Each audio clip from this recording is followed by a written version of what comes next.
السلام عليكم، مرحبا بكم معايا في فيديو جديد. كنتمنى تكونوا كلكم في احسن الاحوال.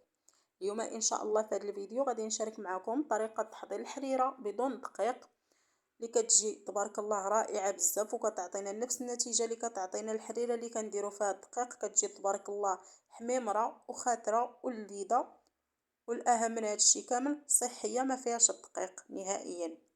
فكنتمنى تنال اعجابكم وتجربوها. قبل ما نبداو الفيديو ما تنسونيش من واحد اللايك وتفعيل الجرس باش يوصلكم كل جديد. وعلى بركه الله، في طنجره الضغط غادي ندير شويه ديال الزيت المائده، غادي نزيد هنا الزليفه ديال الحمص اللي كيكون مرطب من قبل ومغسول. هنا عندي بصيله متوسطه دوزتها في الهشوار على هذا الشكل هذا، ما طحنتهاش بزاف، خليتها هكا شويه باينه. غادي نزيد هنا العنيقات ديال الدجاج ليكم اختيار، تقدروا ديروا طريفات ديال اللحم او عظيمات ديال اللحم الا عندكم وتقدروا تستغناو عليهم. هنا عندي معلقه صغيره عامره ديال الملحه، والملحه كتبقى على حسب الذوق. ربع معلقه ديال البزار على حسب نتوما واش كتبغيو الحريره تجيكم حاره. معلقه صغيره عامره مزيان بالخرقوم بلدي، ومعلقه صغيره ما عامراش بزاف ديال السكينجبير، واحد راس معلقه ديال القرفه، تقدروا ديروا قرفه عويدات وتقدروا تستغناو عليها. عندي الزليفه ديال الكرفس، والكرفس كيبقى على حسب نتوما الكميه اللي بغيتو ديروا. ودرت واحد معلقه صغيره ديال السمن بلدي. صافي غادي نحرك هاد المكونات كاملين على هاد الشكل هذا كيف ما كتشوفوا. وهنا مباشره من بعد ما حركتهم غادي نديهم فوق البوطه، وغادي نخليهم هكا يتشحروا واحد 5 دقائق تقريبا هكا باش كتذوب لينا هكا ديك القامه وكتدخل لينا مع هاد المكونات كاملين اللي عندنا. هنا خديت واحد 4 ديال المطيشات درتهم في واحد الكاسرونه عفوا تسلقوا، وطحنتهم بزريعتهم وبقشورهم، ما صفيتهم ما والو. فاش كنطحنوا مطيشه بحال هكا كتخلي لينا الحريره تجي خاتره، ماشي كي بحال الا حكيناها في الحكاكه هكا كتجينا كميه كثيره وكتجينا خاتره، وحتى ديك الحموضه ديال المطيشه كتجي ناقصه. صافي زدتها هنا على هاد المكونات كاملين اللي عندي، وغادي نزيد هنا واحد المعلقه كبيره ديال المطيشه ديال الحك، غادي نزيدها وغادي نحرك هكا باش تذوب ما تبقاش لينا هكا طريفات.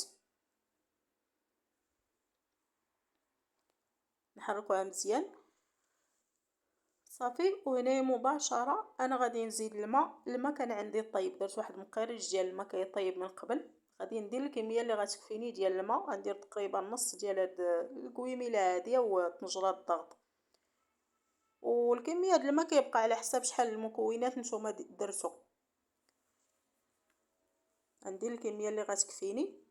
هنا عندي واحد الخيزوه او جزره اللي غسلتها وقشرتها، عندي حبه ديال البطاطا متوسطه حتى هي مغسوله ومقشره. غادي ناخذهم وغادي نديرهم هنا في الطنجره مع الحمص ومع هاد المكونات اللي درت. صافي هنا غادي نسد هنا على الكوكوط، نسد عليها غير تبدا تصفر. غادي نحسب لها واحد 10 دقائق، والطياب كيبقى على حساب النوع ديال الطنجره الضغط اللي عندكم، واش كطيب لكم دغيا او لا. هنا من بعد ما تقريبا طاب لينا الحمص بقى لي واحد شويه، بقى شويه شاد، يعني راه طيب باقي لي غير واحد شويه. هانتوما كيف ما كتشوفوا. صافي هنايا غادي نزيد العدس راه كان عندي مرقد حتى هو رقدته. طبعا من بعد ما كيتنقى وكيتغسل مزيان رقدته في الماء، ودرت هكا واحد زليفه مع مرج ديال العدس.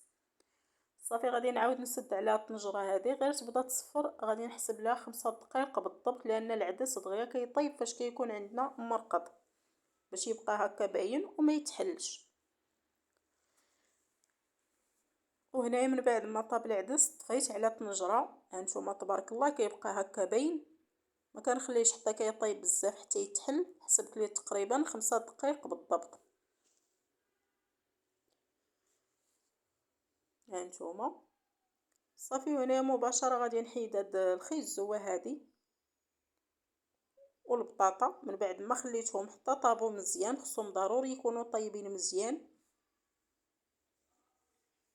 كما شفتوا راني درتهم مع الحمص في الاول.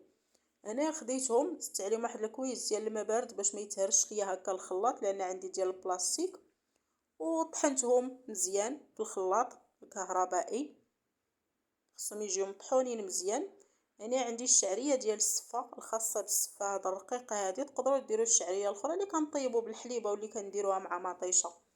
انا درت هاد الرقيقه هذه كتجي زوينه في الحريره وكتجي خفيفه. درت هاد الزليفه اللي عندي راه صغيره صافي. وزدت عاوتاني هنايا واحد معلقه صغيره ديال مطيشه ديال الحك، ومطيشه ديروا القياس اللي بغيتو نتوما على حسب واش كتبغيو الحموضه في الحريره او لا. غادي نعاود نحرك هكا هاد الشعريه، ضروري نبقاو نحركوها هكا في الاول فاش نديروها باش ما تلصقش لينا في التحت ديال الكوكوط. وهنايا في الاخر غادي نزيد المعدنوس، غنزيد واحد الكميه ديال المعدنوس باش طيب لينا هكا مع ديك الشعريه ديال السفه. كيف ما كتعرفوا الشعريه ديال السفه راه دغيا كطيب ما كتاخذش الوقت كثيره. صافي غادي نستمر في التحراك بهذه الطريقه هذه كيف ما كتشوفوا، مره مره هكا كنحرك باش كما قلت لكم الشعريه ما تلصقش وتجينا هكا مفروزه.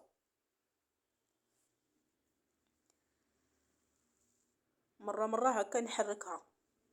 واللي وصل معايا حتى لهنا الله يرحم لكم الوالدين ما ينسانيش من واحد اللايك، واللي دخل جديد ما ينساش يفعل الجرس باش يوصلو كل جديد. صافي هنايا مباشره غادي نزيد هذيك البطيطه اللي طحنت مع خيزوه، وهنايا الكميه ديال البطاطا وخيزو على حسب نتوما واش بغيتو الحريره تجيكم خاتره بزاف ولا تجيكم خفيفه. انا الحريره بغيتها تجيني خفيفه، درت غير بطاطا وحده وخيزوه وحده، لان هاد الحريره هادي ملي كترتاح شويه راه كتزيد تقال تماما بحال اللي كنديروا بالدقيق. كما كتعرفوا البطاطا فاش كتبرد راه كتولي ثقيله معانا. صافي غادي نحرك هكا، ما كياخذش لينا هاد الوقت، ما كتاخذش لينا الحريره الوقت بزاف في هاد المرحله هذه عفوا، لان كما شفتوا عندي البطاطا طيبه وخيزو طايب، يعني غير خصنا غير الوقيته اللي غادي طيب لينا فيها ديك الشعريه ديال السفه. راه دغيا كطيب تبارك الله، كتجي واحد الحريره اللي لذيذه بزاف وصحيه وخاتره، كتجي تماما بحال هذيك اللي كنديروا بالدقيق، صحيه بزاف. صافي وهكا كنكونوا وجدنا حريره صحيه ولذيذه اللي انا متاكده الا جربتوها غادي تعجبكم بزاف. كتجي لذيذه بزاف سهله وصحيه ما خداتش الوقت كثيره. كنتمنى تنال اعجابكم وتجربوها، راها كتجي لذيذه بزاف تبارك الله. شوفوا اللوين كيفاش كيجي وكتجي خاتره، والمكونات اللي فيها راهم بساطو تبارك الله. كاع العيالات راه كيعرفوا يطيبوا الحريره. كما كنقول لكم ديما في الفيديوهات ديالي كنشاركوا معكم غير الافكار، شي كيستافد من شي. صافي وكان هذا هو الفيديو ديالنا، كنتمنى ينال اعجابكم. ما تنساونيش من لايك، ومع السلامه، نتلاقاو في فيديو جديد باذن الله.